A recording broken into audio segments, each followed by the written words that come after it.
সময় মানুষের সব কিছু বলে দেয় এবং করে দেয়, আমি এটা মনে করি। কারণ একটা সময় হবে যখন আমরা মন চাইলেও কিছু খেতে পারবো না, মন চাইলেও ঘুরতে যেতে পারবো না। তখন হাজার টাকা থাকবে, লাখ লাখ টাকা থাকবে, তারপরেও কিন্তু আমাদের স্বপ্নগুলো পূরণ করতে পারবো না।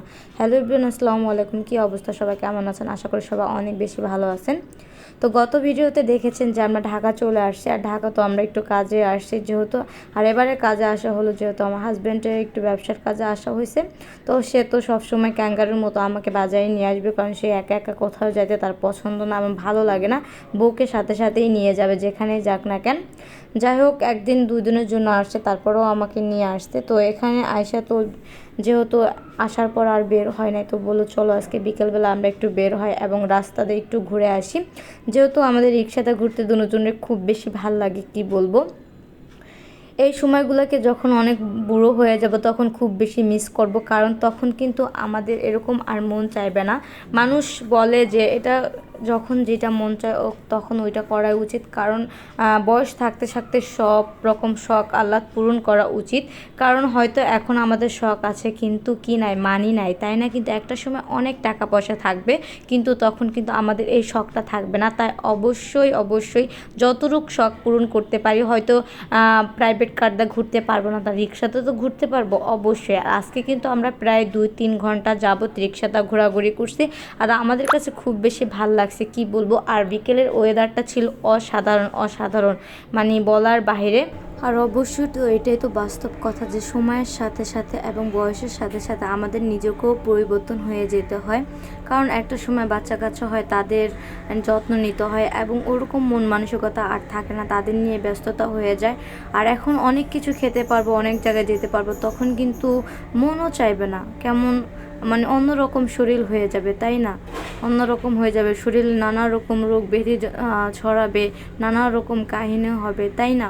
তখন কিন্তু আর এগুলা করা হবে না। আবার তখন যদি কেউ করে তখন কিন্তু ছেলের বউ আবার মেয়েরা বলবে বুড়ার কালে আবার ভামরতি হয়েছে, এরকম। যেমন আমরা বলি, কিন্তু মুরব্বীরা একটুখানি মজা বা কিছু করলে আমরা কিন্তু এই জিনিসগুলাই বলি যে বুড়াকালে দেখো না ঢং করে কত। সেম কিন্তু আমাদের এই একই কথা অন্যরা বলবে।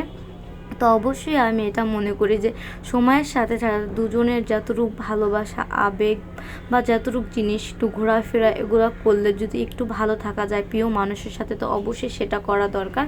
তো এরপর রিক্সাদাগুলিতে খুব বেশি বৃষ্টি হয়েছিল, যেহেতু সে আমাকে এভাবে রাস্তার ভিতরে চা কিনে দিল, আর আমি চা খেলাম আর হাঁটলাম। খুব বেশি ভালো একটা মোমেন্ট ছিল এবং ভালো একটা মুহূর্ত ছিল, মানে কি বলবো, আমার কাছে অনেক বেশি ভালো লাগতেছিল।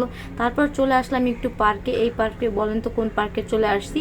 আর পার্কে এত সুন্দর সুন্দর ফুল ছিল, আমি আজকে পুরো পার্কের কোনো ভিডিও করি নাই, শুধু ফুলের ভিডিওগুলো করছি। অসাধারণ ভিউ ছিল আর আমার কাছে খুব বেশি ভাল লাগছে। আর মনটাই কেমন যেন অফটন্ত অফটন্ত হয়ে গেল, আর অনেক বেশি ভাল লাগতেছিল।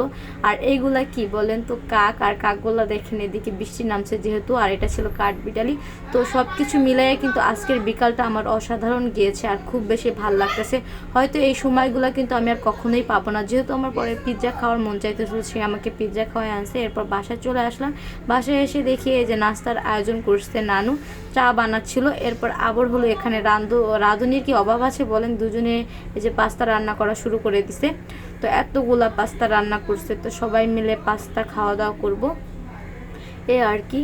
তো কথাগুলো কেমন লেগেছে আপনাদের কাছে? আর অবশ্যই কিন্তু প্রিয় মানুষটার সাথে সময় কাটান, কারণ একটা সময় আপনার মানে কি অনেক মিস করবেন যে এগুলো যদি করতাম খুব বেশি ভাল লাগতো। তো এই যে রাতের বেলা এখানে আমার মামাতো ভাই বলতেছে যে আপু তুমি যদি এইটাকে 5 বার তুলতে পারো তাহলে কিন্তু তোমাকে কিছু খাওয়াবো। কিন্তু প্রথম ও ট্রাই করতেছিল, আর পরে হলো আমি ট্রাই করতেছিলাম। ভাইরে ভাই, আমি 2টা নেওয়ার পরে আমার অবস্থা খারাপ হয়ে গেছে, কি বলবো। মানে এটা কি আমার পক্ষে সম্ভব, এটা উঠানো আর নামানো?